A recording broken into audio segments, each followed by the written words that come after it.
Então entramos agora na competência 4, né?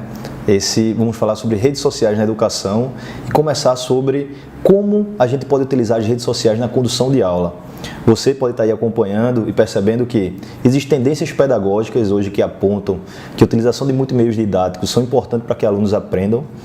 A pirâmide da aprendizagem vai ser um tópico muito interessante que aí na competência 4 a gente vai discutir como é o processo de aprendizagem de alunos. Isso vai te ajudar como professor a evoluir sempre nessa condução na sala de aula online.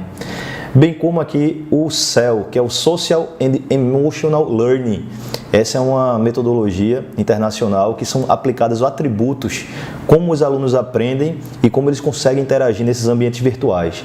Vamos falar também dos benefícios de curto e longo prazo nesse vídeo e como usar a rede social a favor da sua aprendizagem e da aprendizagem dos alunos. Começando aqui, a gente tem duas técnicas que eu percebo que vai ser muito interessante trabalhando as tendências pedagógicas. Então, as tendências pedagógicas é exatamente aquilo que aponta um caminho. Então, a gente trabalhando multimeios didáticos, então qual é o caminho da educação para o futuro? Como a gente pode educar esses alunos para o futuro? Então, a reinvenção de espaços e meios de aprendizagem é o primeiro passo. Então, a sala de aula convencional, ela vai dar suporte agora a ambientes virtuais. Através dos smartphones, através do computador, a gente pode estar trocando experiências e colhendo experiências também dos nossos alunos. E aí vem um paradoxo que vocês viram aí no vídeo dessa quarta competência, que é tecnologia versus metodologia. De que serve a tecnologia se o método continua o mesmo? Então, quando a gente tem suportes tecnológicos, o professor tem que também reinventar seus métodos de aprendizagem. Também perceber o aluno como único, como a gente percebe você aqui como aluno único.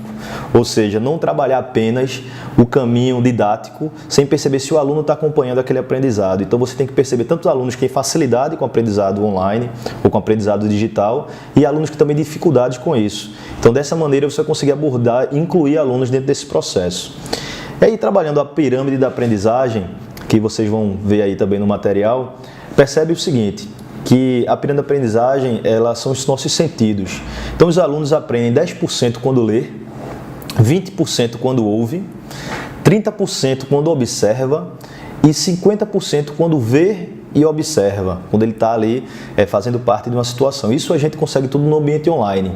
E aí é uma ação direta do professor para o aluno. Aí vem a parte principal que a gente pretende contribuir com essa disciplina, que é quando a gente discute com os outros, o aprendizado é em 70%. Então, imagine uma sala de aula onde a gente pode propiciar a interação. Para isso, o ambiente tem que ser muito simples e agradável. E por que vamos falar das redes sociais? Porque é um ambiente que os alunos já estão.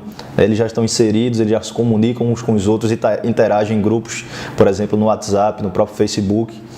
Quando a gente faz algo, a gente aprende 80%, né, por essa pirâmide da aprendizagem. E quando a gente ensina os outros, são 95%. Aí você já empodera, faz com que ele gere o próprio conteúdo, que ele consiga passar com sua linguagem própria para aquela pessoa que está aprendendo. Então, essa pirâmide da aprendizagem, ela pode dar um caminho de como a gente pode empoderar esses alunos para que eles consigam também transmitir o seu conhecimento e assim elevar o seu nível de aprendizagem para 95%. E aí, focando na pirâmide da aprendizagem, a gente também, depois de 2 semanas, a gente só lembra de 10% do que leu.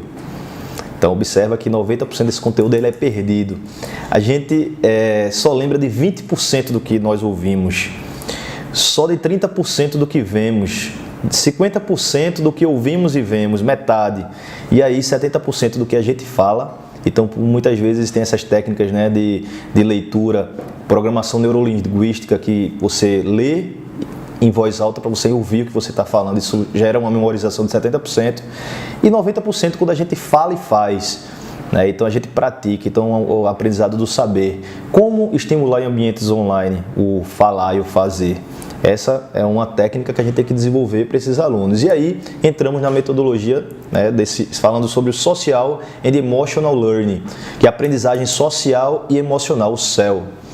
Então a pesquisa mostra que o SEL não só melhora a realização de média de 11 pontos percentuais, mas também aumenta o comportamento pró-social, tais como bondade, partilha, empatia, melhora a atitude de alunos em relação à escola e reduz a depressão e o estresse. Então, ou seja, você trabalha também essa questão emocional junto com o aprendizado. E aí são 5 competências para isso: autoconhecimento, autogerenciamento, consciência social, habilidades de relacionamento e tomada de decisão responsável. Todas essas 5 habilidades, competências são desenvolvidas com o Social and Emotional Learning. E ao longo prazo e a curto prazo a gente percebe alguns benefícios, entre eles alunos que sabem que podem gerir-se, então eles têm a capacidade na vida diária, já que o EAD é uma aprendizagem individual, ele consegue perceber a possibilidade de autogerenciamento, porque o aprendizado dele depende dele. Ele compreende também a perspectiva dos outros, porque ele compartilha, ele interage e se relaciona de maneira eficaz, como também faz escolha sensata sobre decisões pessoais e sociais. Outros benefícios ainda incluem atitudes mais positivas em relação a si mesmo, porque ele percebe que ele é o ator da sua aprendizagem, comportamento social mais positivo, redução de problemas de conduta, a angústia emocional diminui porque ele se sente percebido, ele sabe que o aprendizado dele é junto com o outro, com a dificuldade do outro, ele aprende com a dificuldade do seu colega e os resultados em testes são melhorados em relação a notas de assiduidade.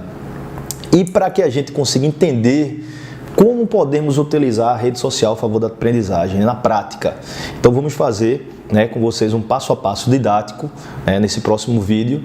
Você vai aprender como criar, por exemplo, no ambiente do Facebook, uma sala de aula, onde todos esses alunos podem aplicar essas técnicas da aprendizagem e aí desenvolver suas competências.